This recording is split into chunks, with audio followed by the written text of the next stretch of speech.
You're seeing this episode on 11/11. At least that's the upload date. And technically, it's today's day, too. So it's the same date that this is being uploaded. And 11/11 is a significant date for me. It's a significant number, which is sort of annoying that I like the number. I hate numbers. At least I have historically. Not. I like math. I like algebra. I like figuring things out. But what I don't like is random attribution. And numbers has felt like that to me. Like people are like, oh, it's 11/11, or oh my gosh, this happens. Like if you're always looking for coincidence, you're just gonna spot coincidence. Or oh, the moon was this way, so that's why I flipped out and like punched someone. Like it's Jupiter's fault. Like I don't like those types of things. And as much as I don't like those things, I can't help myself. I'm starting to actually care about numbers and notice them. And it's sort of annoying, but I guess I'm okay with it. Why is it annoying? Because it's something that especially once I left the cult. By the way, if this is your first time learning about me, like, who is this guy? My name's Calvin, and I'm known as the Cultured Boy. That's what this show is. And this episode, I'm going to give a little bit about me and mostly an update on where things are in my post-cult progress, just to have a time capsule for myself at this particular moment in time. But let's just dive in. I'm the 11th child of 45, so I have 44 siblings. So that's one of the reasons I like the number 11. And yet another reason is I was born in the 11th month. I just had my birthday. I'm born on November 1st. So a lot of ones. And when I first left the cult, which has been a few years now,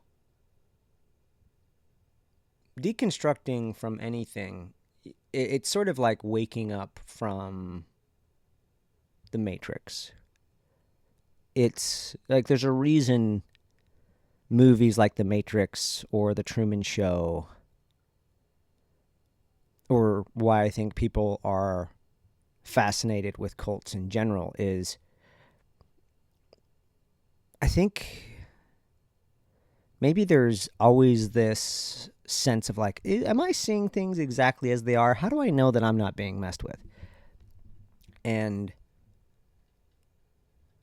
I think my my general rule of thumb now is I think everybody is living in some aspect of cultiness without even realizing it. And one of the things that I was noticing when I was leaving the religion and stepping out of it a few years ago is how much life is just arbitrary meaning making, which I now find even more annoying because there's so many things that can be made genuinely meaningful. But that's what made me hate numbers people that were just stretching and saying, oh, this is what this means. But the most annoying of all is now I have totally come to the other side, and I just notice stuff, and it's just weird that I do. So yeah, today's 11/11. 11th child, born in the 11th month.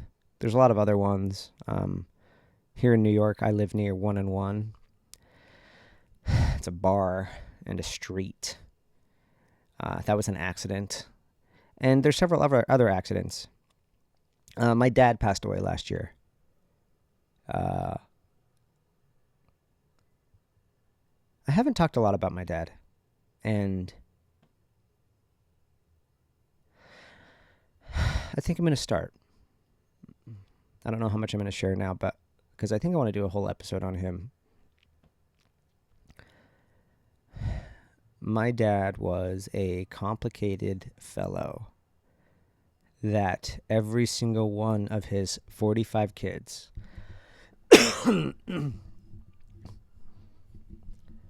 as complicated as my dad was, the thing that I sort of look at in awe now that I've lived a little is every single kid, including those that butt heads with him. That includes me. Every single kid loved him. And in a lot of ways, that's what made it tough. And my dad and I had a rocky relationship after I left the religion. One of the biggest fights that I ever got into with him, and he was a pretty aggressive guy. Like the way he was raised, it just made sense to like reprimand through punching or kicking, like quite violent.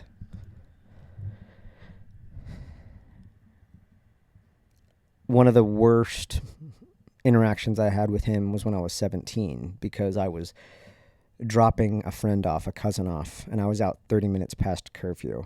And I just remember getting the crap punched and kicked out of me because I was late. And all of my siblings have stories like this. And so it's really strange, and there's so much to unpack with all of it. But long story short, when I left the religion, I had a lot to be angry about. And I was very angry, especially at him. Ultimately, I was angry at the religion, of course, and even life itself. It felt like, for who I was as a soul, it sort of felt... I'm going to get more comfortable. It sort of felt like I was part of some cosmic joke, and that I remember longing to be a part of a normal family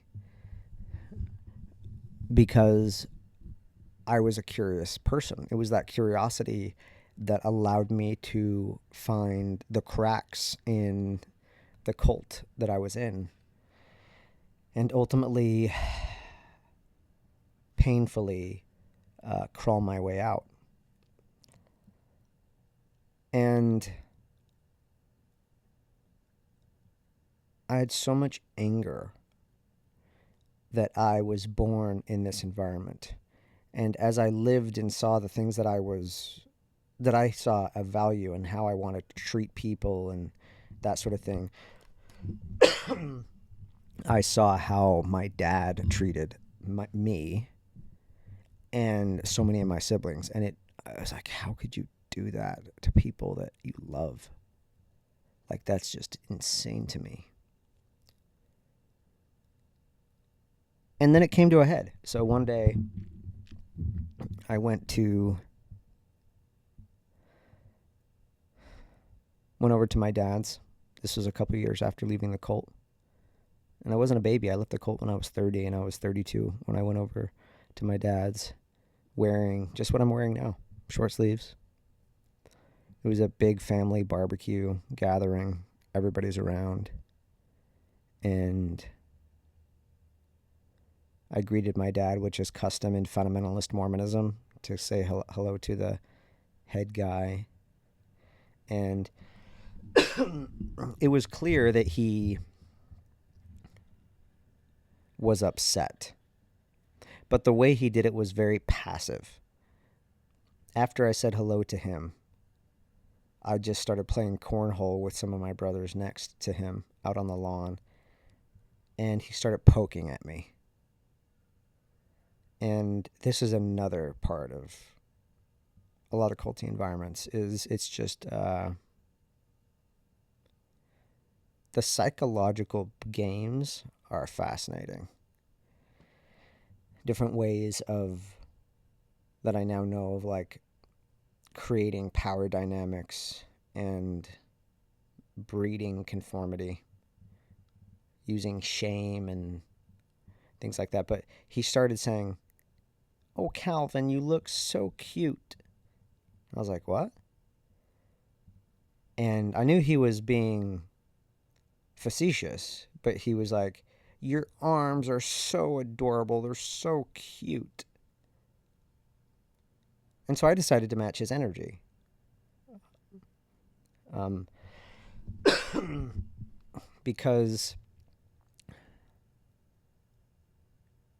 he was poking that way and he's like, "Oh, they're so cute." I was like, "Oh, you like my arms? Thanks, bro." Just a light, playful thing. I said, "Thanks, bro." But you have to understand what I did in that line. I basically put us on the same level, which is what I honestly felt. Because again, I wasn't a 12-year-old. I was 32. And so for my dad to sort of be like putting me down or whatever, I was like, thanks, bro. And then he started getting really fiery. And again, I think it's important to have this with the backdrop of I had so much anger. And we're thank God for therapy. I always come back to that. Because before this day, I remember working through so much therapy and talking about the anger and talking about the things that not only happened to me, but stuff that I watched my dad do to other siblings and even to the moms. And a lot of the anger, some of it at least, was directed at myself. Because why didn't I step in and do something? Why did I allow it? And again, it was a therapist that helped me not beat myself up around this and was like, "Hey, you have to look at the context of the situation. You know, you're a kid. It was probably your own survival to be quiet and stuff like that when he's blowing his top." And that was definitely true. It's like, okay. But then it worked through and I was like, but I don't have to accept it now.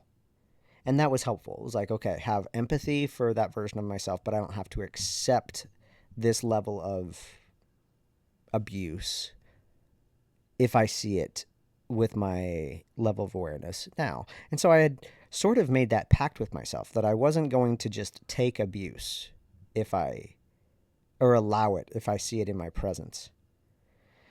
Now, what was interesting to me is when I made that decision, I was thinking that it was for other people.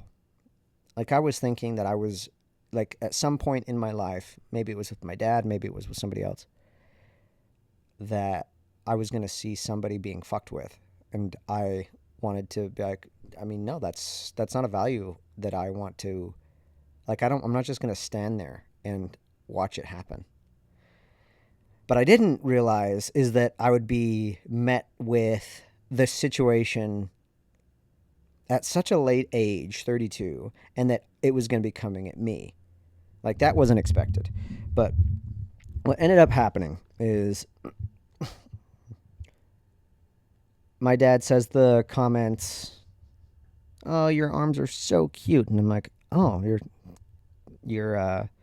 he's being sarcastic." So I was sarcastic. "Oh, you're complimenting my arms? Thanks, bro." And then he just got so pissed. He's like, "What did you say?" And he starts yelling and stuff like that. So his sarcasm was now no longer hidden. He was showing how upset he was. And I was like, "Look, if you want me to leave, I'll leave. But are you upset by what I'm wearing? Are you offended by what I'm wearing? Is that what's going on right now?" And he just starts yelling at me and say, "You damn right I'm offended. You come over here like this," and stuff like that. And at that point, I just wasn't having it. And so I said, again, I would have been totally happy to leave if you wanted to leave. But the way it was, the reaction for me wearing short sleeves, just especially as someone that I've been out of the religion for a couple of years, like in fundamentalist Mormonism, the dad always has control over their boys. At least that's how we were raised, as it was supposed to be. Even after you die, you have some control. But I left that entire game. And so I wasn't having it. And I wasn't going to be controlled. And I was like, if you want me to leave, I'll leave. And I was like, so you're offended? You damn right I'm offended. And I'm like, look. And I just told him how I felt. I was like, it's quite simple. I said, if you are having a problem with what's on my body, that is something you need to look into with you, not me. And I just said it just like that with several siblings around, and it was almost like everybody just staring. My dad and I are looking at each other like it's like quiet. And he got up.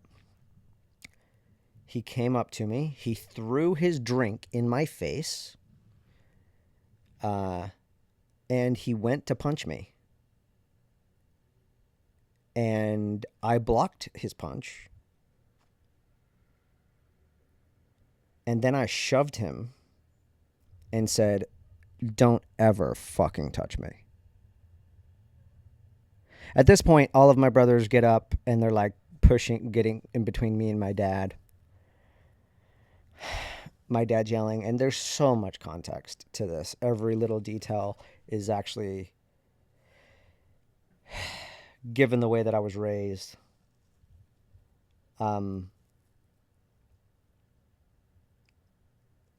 nothing. My dad had never dealt with this. He had never had somebody. He had, strangely, my sisters have sort of defied him. But the way we were raised for the guys, like there might have been a boy that tried to go behind his back, and like I certainly like snuck out and did stuff as like a teenager. But we were taught that as men, if your file leader, if your dad punches you, take it like a man. If he kicks you, get back up. Don't be a pussy. Take it. And so the idea of directly confronting him was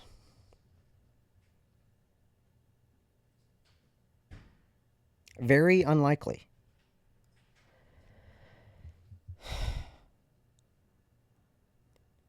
None of my brothers had done it, and we had all suffered the consequences of it.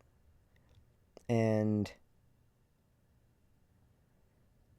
so after he threw his drink in my face, which, by the way, was, I think this might be a detail worth bringing up, is because some people may not know this about certain fundamentalist groups, is some people know that Mormons don't drink alcohol and coffee, and that's true. The mainstream Mormon church doesn't drink alcohol and coffee. It's sort of a tenet of Mormonism. It's based on a principle / scripture in Mormonism called the Word of Wisdom. But different groups interpret it slightly differently. For the most part, Mormons are like, okay, it's not a direct commandment to not have tea, coffee, and alcohol. It's just like, be healthy. But because God is giving us this word of wisdom, we're not going to do tea, coffee, or alcohol. And it sort of became a mark of a lot of Mormons to not do that. But our church did. Our church had coffee, tea, and alcohol, which is one of the work, as it's called. It's one of the things that makes ours different. Every single fundamentalist breakoff has something slightly different. One group marries their half cousins. That's the Kingston group, which is bananas. Some are quite independent. Those are like Barlows, Nailers, and stuff like that. Some are the most strict, the most culty, and of course that's Warren Jeff's group, fundamentalist, FLDS, and then the work. My group is like that I was born into was like a break off of that. So we had a lot of culty stuff. But I don't think he was drunk. My dad wasn't drunk, but what the drink he threw in my face was alcohol of some kind, like a Moscow Mule or something. And so to defy him, and then to, one thing that I remember about this moment, because again, literally everybody was there. All of my siblings were there. My moms were there. Even my ex-wife was there. We were married at the time. My son saw it as well. This was a major event. And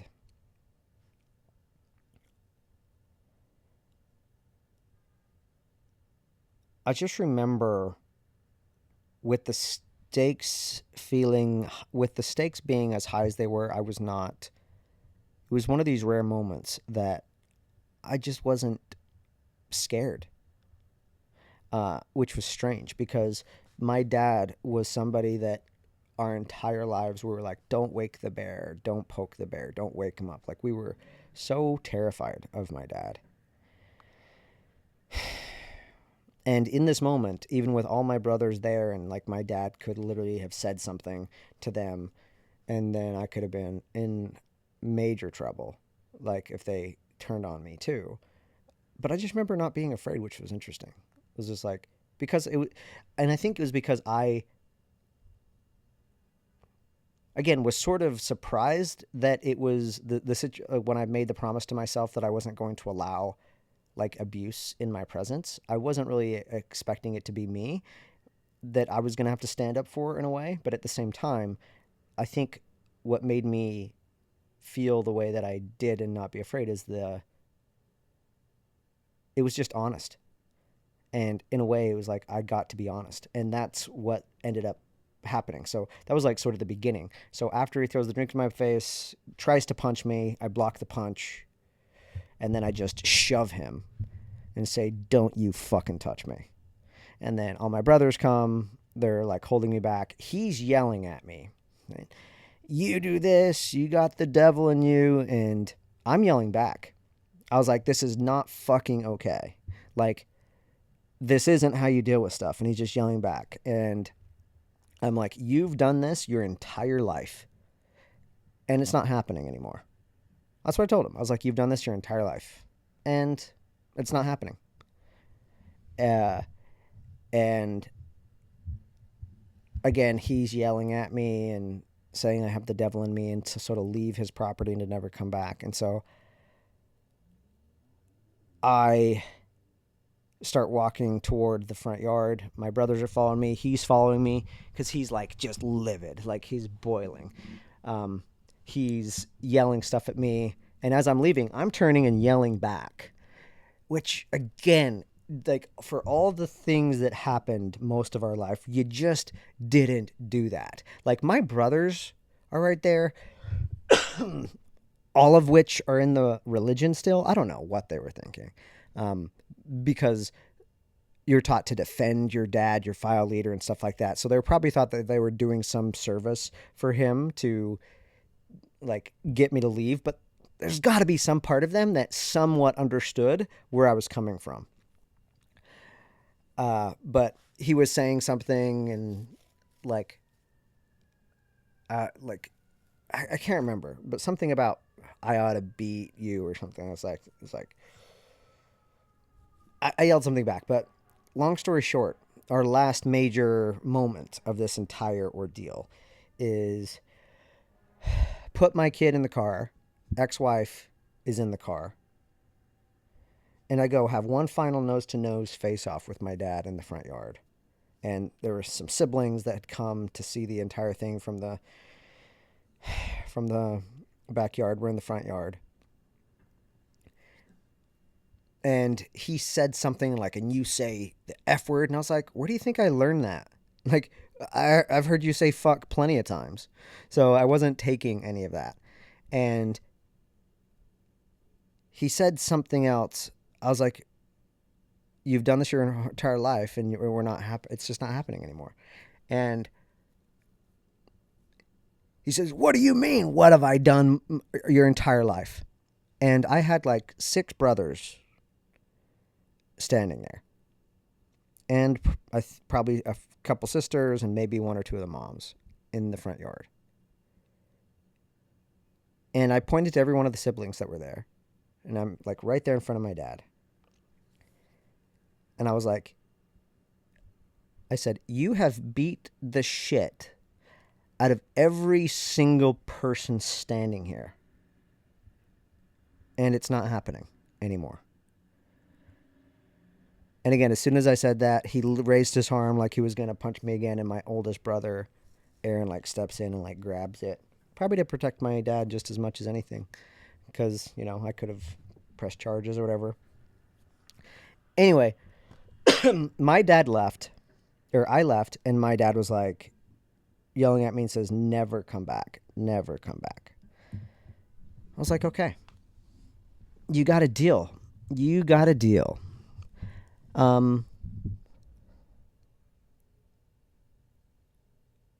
There's a detail I want to share on this that I hope is okay. I'm going to trust it. The next day, so I had several text messages from several siblings, most of them brothers. And I even had a couple brothers that came and says, can we go on a drive? Like, I don't want to argue. I just want to go on a drive. And so they took me on a drive, different brothers completely separately. Like, dude, you know, you're not supposed to wake the bear. What are you doing? And I just said how I felt. I was like, who do you know? Like, if you think about how to treat human beings, and we all agreed, like kindness, respect.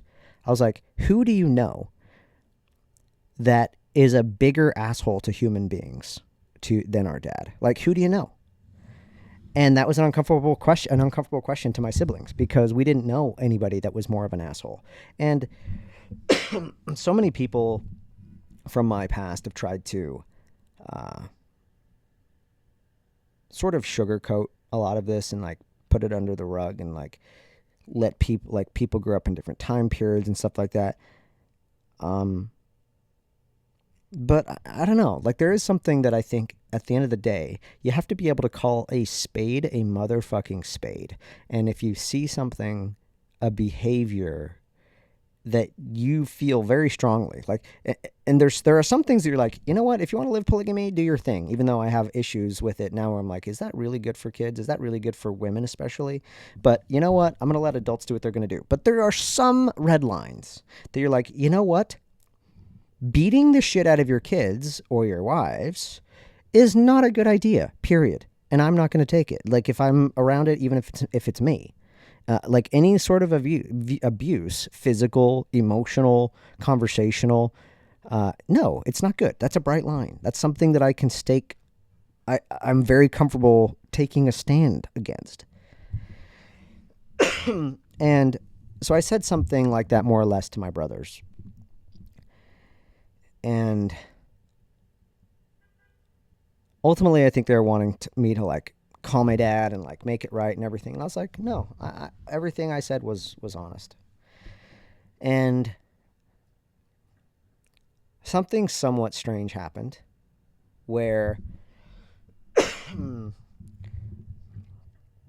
like a week or two later, my dad texted me. He didn't apologize, but he did something that I definitely wasn't expecting that quickly. And it was like inviting me to come over to the house. He said something like, hey, son, we've made a lot of good memories. Let's make more.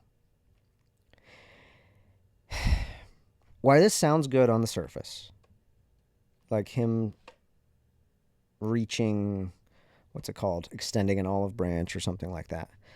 Here's something else that I saw as a very problematic behavior in my family. in fundamentalist Mormonism, in cultiness. There are certain belief systems like that priesthood can't mess up. There's literally plaques that say, if it's priesthood, it's yes. If it's priesthood, it's yes. And of course, who holds the priesthood? Men. And so it sort of becomes this thing that if you're a man, you can't make mistakes. And then, of course, they were workarounds. Like, no, of course men can make mistakes. If they make the mistakes, though, it wasn't the priesthood that made the mistake. It was the man. And so they would say that. So there was lip service to it. That, yes, men are flawed. Men could make mistakes, but it wasn't priesthood that was actually doing it. They sort of dropped their priesthood when they made the bad thing. But what is also true is a lot of men would use their priesthood as a weapon, as a position of not just authority, of status, of that they can't be corrected. But what it also did is, like, when you're in an environment like this that is very high control, it's really interesting. If you poke at it, the entire system, everybody in it, will sort of clamor to stabilize it. And one of the stabilizing things is if somebody did something horrible and they were somebody that shouldn't do something horrible, like, again, a patriarch with a big fucking family, like my dad, you sweep it under the rug. And that's what happened all the time. Happened all the time. Where things would happen, a fight would happen, a blow up would happen, where people are just explosive with their words. It just was like so many things in my upbringing. And again, there's plenty of conversations I have about the good things of the upbringing, which there's so many things that I'm genuinely grateful for. But I'm also just being honest for the topic of what this is.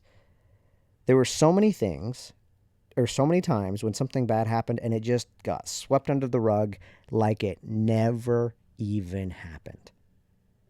And it would be ignored. Like, things would just, major things like confrontation with my dad and one of the moms, and even like brothers in the religion and like uncles and stuff. They would get into big fights over something.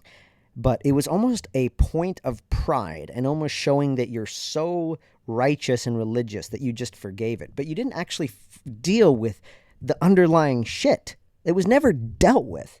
And so it would just fester and it would blow up some other way. It would create, like, it didn't go away.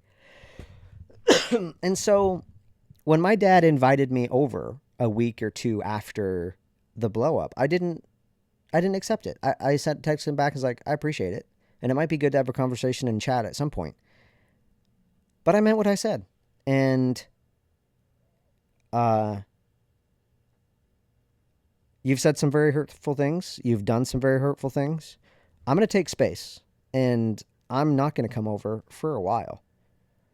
But I hope sometime in the future, maybe we can. That was sort of my response. He didn't text back. But while I'm thinking about it, and again, this is as far as like family reaction, different brothers coming and saying, you're not supposed to poke the bear unless having a conversation. There was one text message that I think meant the most to me. And yeah, I think she would trust that I'm going to say this too. But I had a text from, again, every sibling, everybody else. I was in the wrong that day, in their eyes, that I would dare come over wearing short sleeves, even though I said, hey, that's just what I wear, and I'm happy to leave. And then also just confronting him. Like, I know better. Not to poke the bear. So I had all that response from all the siblings. But I had one text from my mom, my birth mom, that night.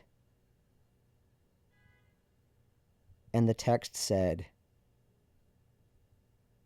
right when I got home, the text said, thank you. My mom said, thank you.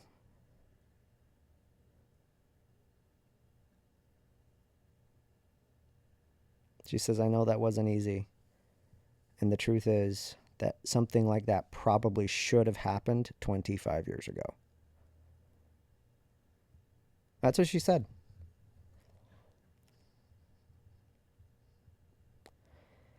And that was enough for me. It was already enough because I felt like, again, that it was honest. It's what I stood for. It's like I didn't want it.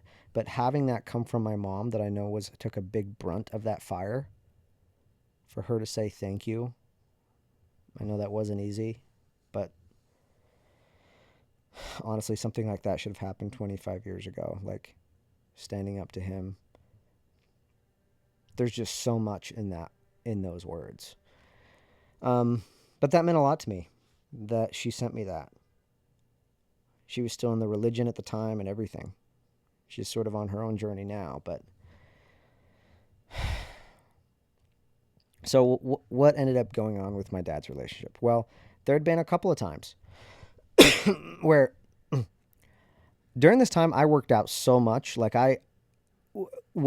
so much of my life was mental gymnastics, especially over your file leader doing something that just in your core you know is not good.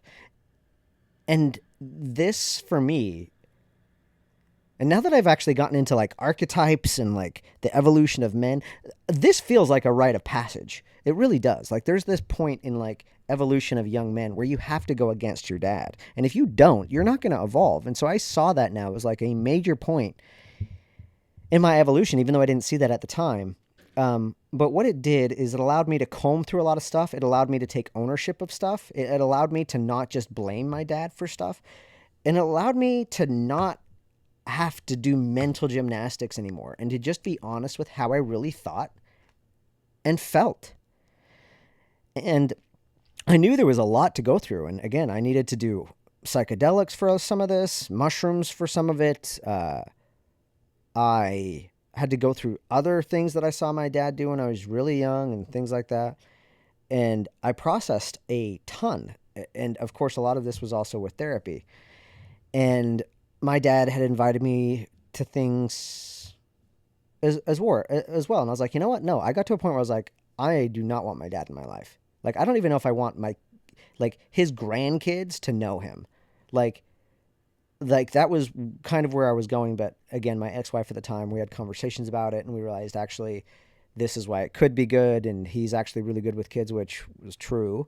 Like for some reason, he was always really good with little kids. It was usually when they got bigger that it was like problematic and stuff like that.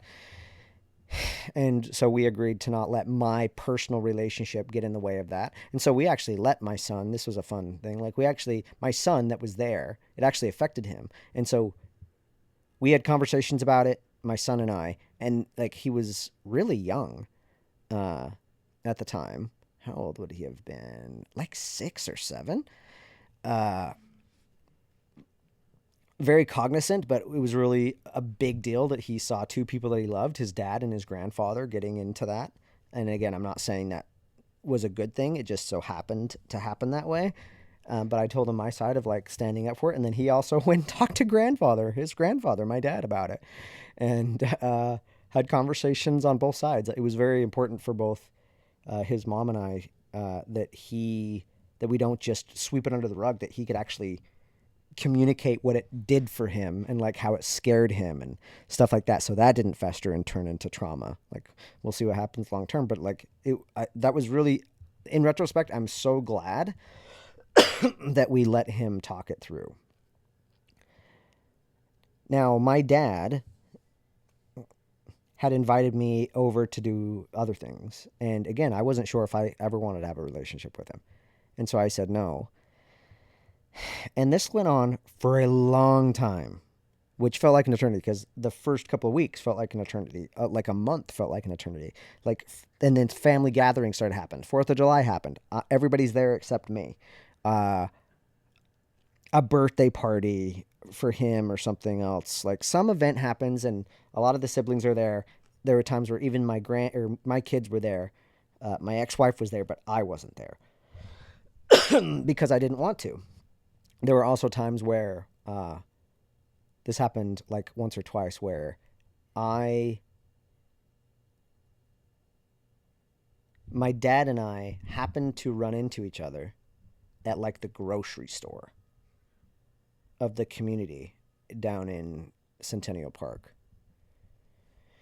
And I would see him, I saw him, and I just turned away and I just walked.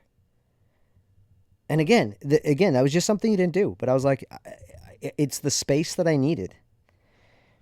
And that went on for about 2 years.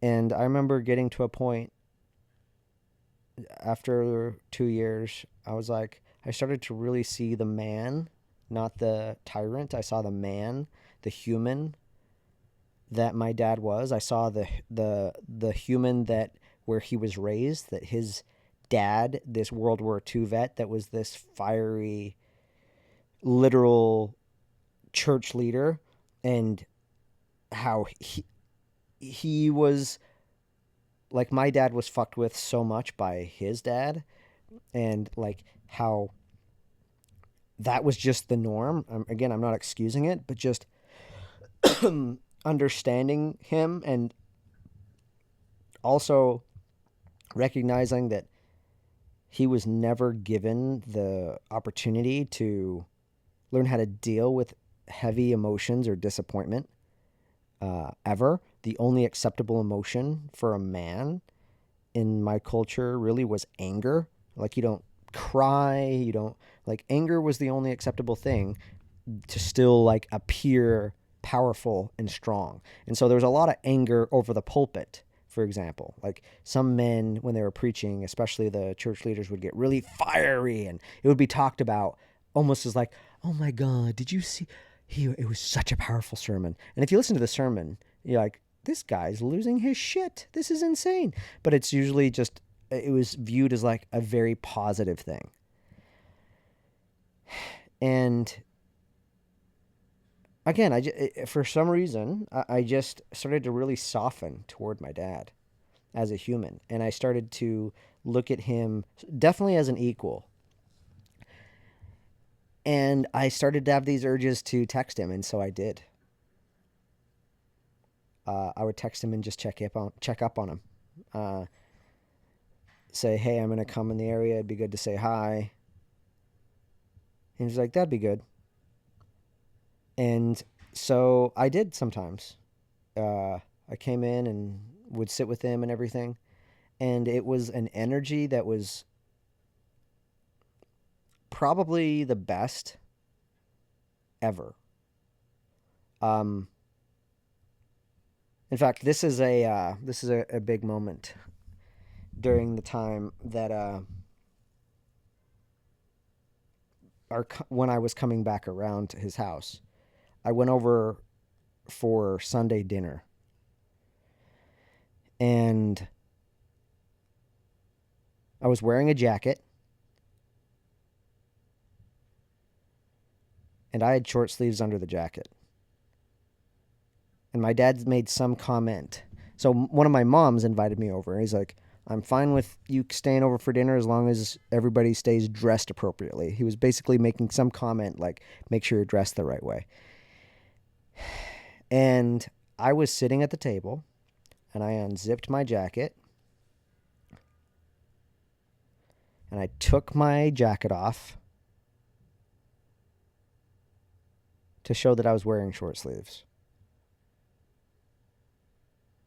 My dad had just made the comment about, yeah, anybody can come over for dinner, just make sure you're dressed appropriately. And I took my jacket off, showed my short sleeves, and I said, do I need to leave?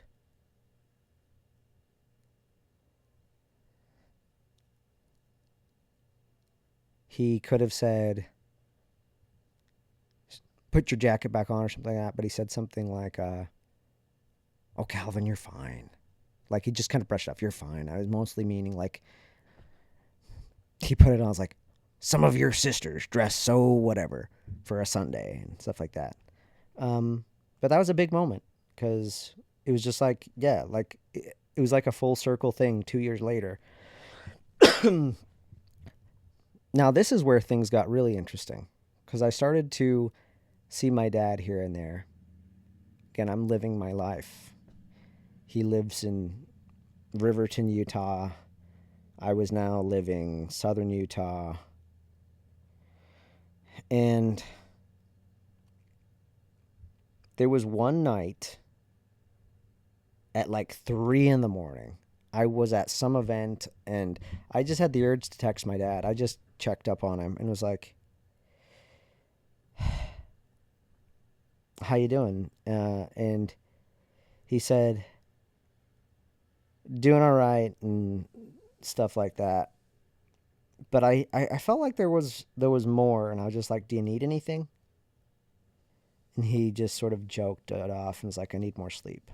And I went back and was like, "Honestly, that's something that I sleep really well typically." I was like, that's something I hope I keep. There are several things that I gladly inherit from you, but I like my sleep. I hope I can keep that. And then I said something like, "Hey, I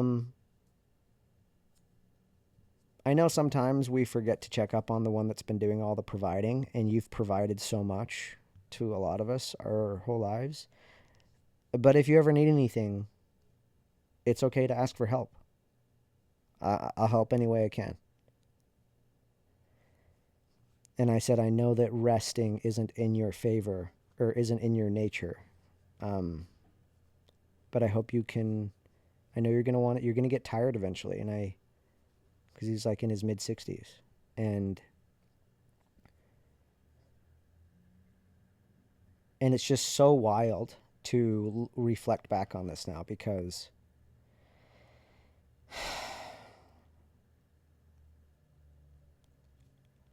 uh, after I sent that text, which was just out of the blue,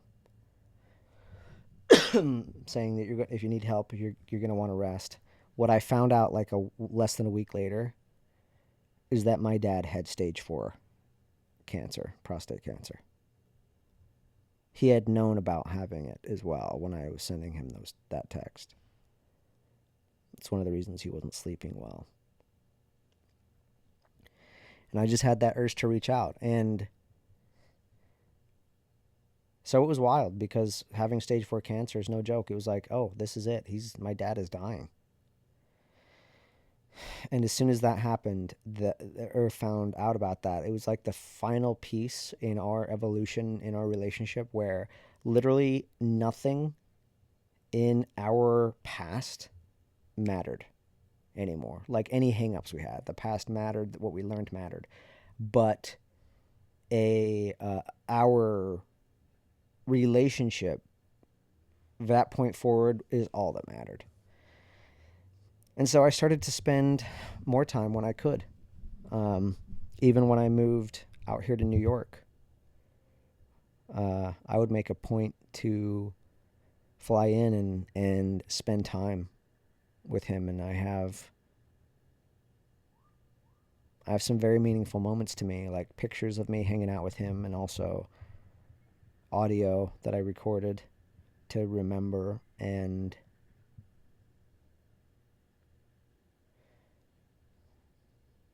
yeah, and video as well, and lessons. And so we had 2 years with him knowing that he was dying. 2 years. And in those 2 years, the last 2 years of my dad's life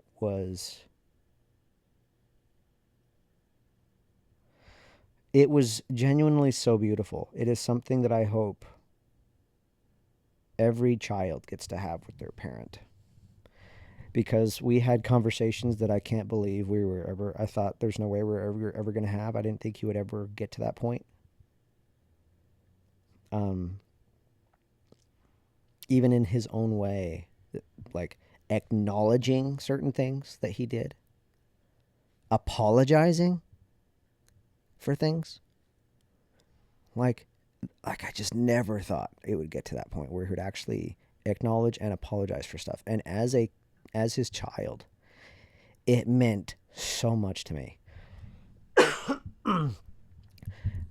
But yes, there's the side of we knew he was passing, and so maybe that it'd be easy to say, well, maybe that's why, the relationship was good, and like that it's tender and everybody's only focusing on the good times and things like that. We didn't only focus on the good times in the conversations. I think what really made it, because I don't think everybody had the best relationship with him at the end there, but one thing that I can say, the reason that I feel like uh, it was the best, our relationship was at the best then in the last 2 years, is because it was the most honest that we'd ever been. It was the most honest. So he definitely stayed true to his beliefs in like Joseph Smith and like Mormonism. And, but I also got to share my thoughts, and I also just got to see the way his brain worked. And there are several things that I still take with me and I reflect on. And like, I remember asking him things like, after all this time, like, what's something that you wish you knew, like in your 40s and stuff like that. And he said, slow down. Oh, we were always rushing.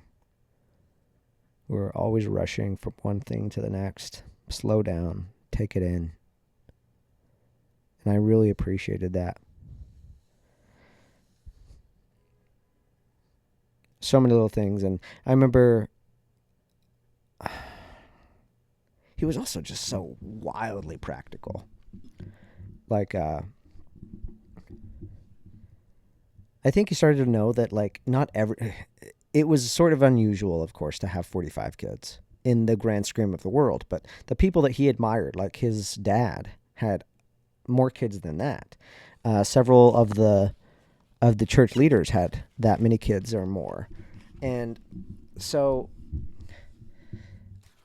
I remember making some comment or had some thing about how many it is. And there was just this practical response that was like, yes, like we could spend years and years and years rehashing what should have happened, what did happen. And this sort of reminds me, even in current day politics, where sometimes people will just be over obsessed about what happened 60 years ago, 100 years ago, or whatever. And there was just something in the conversation once where I was talking about how having 45 kids is like so ridiculously a lot. And we were just talking about it, and he sort of listened and yeah. And then he asked, which one do you want to give back? I was like, huh? Which meant, like, of the 44 siblings, which one do you wish wasn't born? Which one would you give back? And of course, there's no answer to that. Like what's done is done. Like, I'm glad that I'm here. I'm glad that I'm born. I'm glad that I'm the 11th child born in the 11th month. And so to sort of bring this full circle,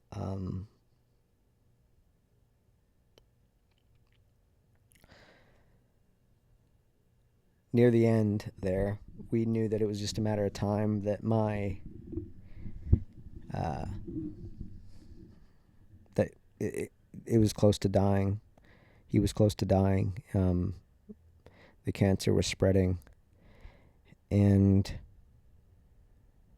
he had gone into the hospital for major pain medication, would try to come back home, and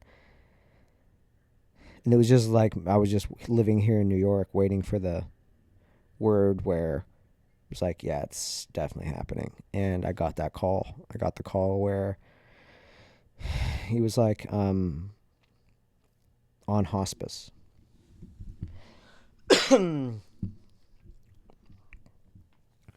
They It's like, okay, it's in his final day or days. Like they brought like a hospital bed in the house and stuff like that. Several of my siblings said that he had been not remembering who they were.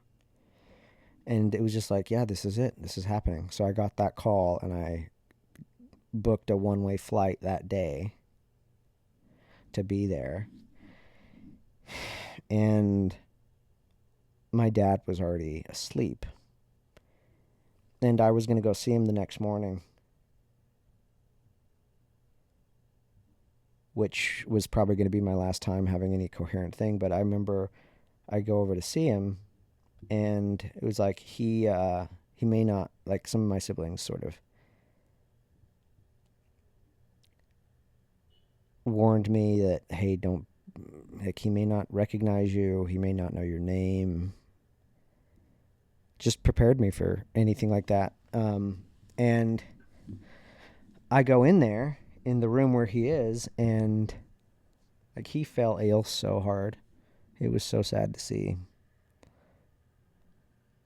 And I had already been there several times before this time, like where he would lounge around the house and you just see this frail human, and it just changes you. You're like, this very strong man that your entire life is like this solid thing, and just here in this weakened state, it was bananas. But I go in there, and he was asleep, and it was actually looking like that I wouldn't have any interaction. And I have a lot of siblings, and it was looking like near the end of my turn, there was some other siblings that were going to come in. And as soon as I was about to walk out, my dad woke up. He's like, who's there? And I was like, it's me. And I didn't say anything. He just looked at me. He's like, oh, it's Calvin. Calvin, you made it.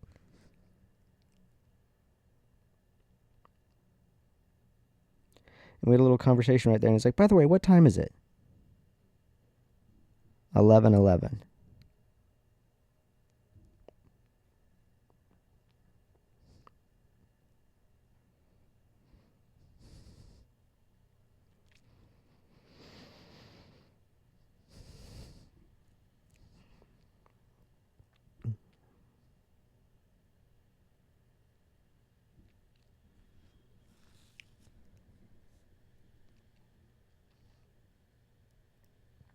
I was talking to my friend Chris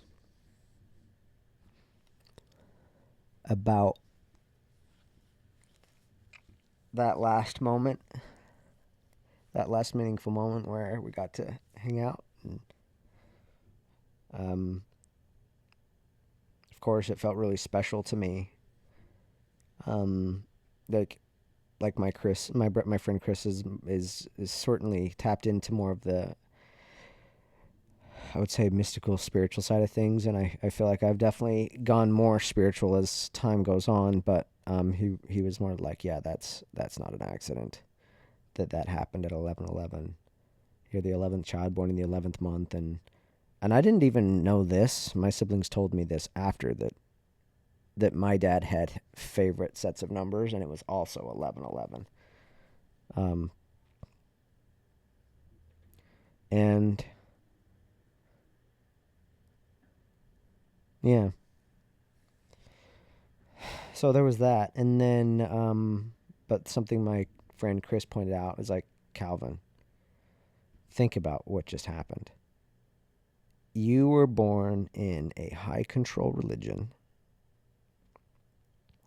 where your entire life you're trying to get this like approval of your father, of your file leader, and because that's like sort of how you get passed on. Like it's almost like it sort of represents God. Like you want to know that you've like passed it out, you passed it all and stuff like that. And my friend Chris had me recognize this and say, repeat those words again. What did your dad say? Like, what were those last words? What were the last words your dad said? And it was like, oh, it's Calvin. Calvin, you made it.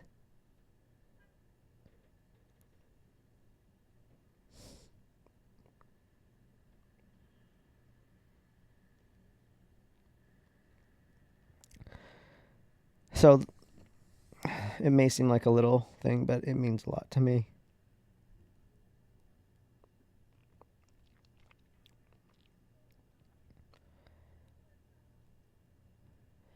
There were other, family dynamic stuff that were a little strange that day.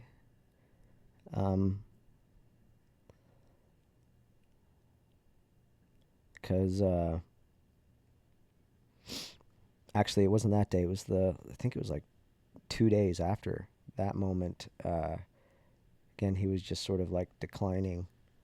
And I was staying at my sister's house, and I got the phone call of like, no, it's actually happening. You probably want to come to the bedside. And so I like speed there, and I go in the room where my dad is, and just something I was not expecting. I don't know why.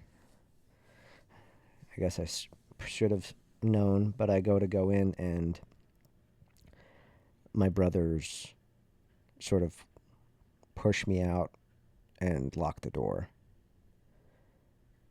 And I wasn't I wasn't there the moment he actually passed.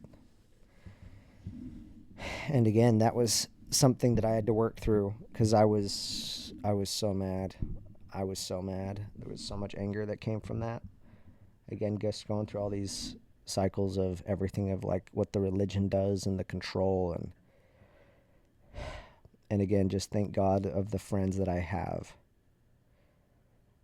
because I really leaned on my guy friends that day. And again, especially my friend Chris, being like, it's not worth it. And then also just being recognizing of the thing that you got with your dad can't be taken from you. It can't be taken from you. All of this nonsense, this control, this is their thing, but just trust what you have. Trust that connection. And that helped. And I worked through a lot of the anger there, and I literally have absolutely no anger towards any of my brothers or anybody in my family. Like, life is too short. People are doing what they've been conditioned or told, or just genuinely believe in their bones is the right thing to do. And yeah, some things are complicated, but some things I just choose to not spend any energy in. So that's what I'm thinking about right now, honestly, on today with 11/11. There's a lot of other layers with my dad. I think I want to probably do episodes where I'm actually going into more detail, the good, the bad, the ugly. I dream about him so much since he's passed, like all the time. And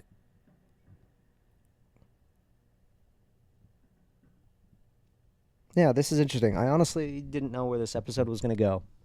And this is just me trusting it, because I had a few other things I was going to talk about today, as far as like where I'm at this particular chapter in my life. And I think we'll just say something here like, yeah, I'm in a position where I'm just leaning into what I believe in. It still feels very scary creating this way, where it's not for the algorithm. It's for what feels true, and there's no guarantee, and actually just betting everything on this type of content when I have real world things like rent and things like that. And so it's not been the easiest, but I'm going to keep on leaning into it. I'm going to keep finding my rhythm, trusting my rhythm of life, finding what works for me, and see where this ride ends up. And so I'm glad I have this as a time capsule while it's relatively close. Yeah.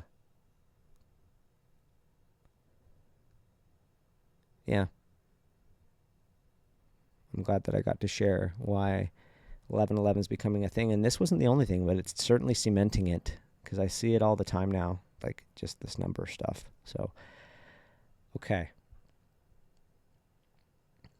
Thank you for watching wherever this was posted. Yeah. What I think would be more helpful, sometimes I've been asking people wherever I'm posting this, like directing the comment to me. But I think what would be more fun is directing the comment towards each other. And so the way to do that would just be, what did this do for you? Because then this will allow somebody else to say, well, this is what it did for me, and how they were moved by it. So it'll just be a prompt, I guess, more than a question. But like, what did this episode evoke in you? What does it remind you of? What does it do for you in your life? Maybe there's going to be some interesting comments below around that for whatever it brought up. So thank you so much for listening and watching wherever you're catching this. This is Calvin Wayman, the Cultured Boy. Hope you have a good rest of the new year, rest of the 2025, and stay hungry, stay curious, always follow the white rabbit, always.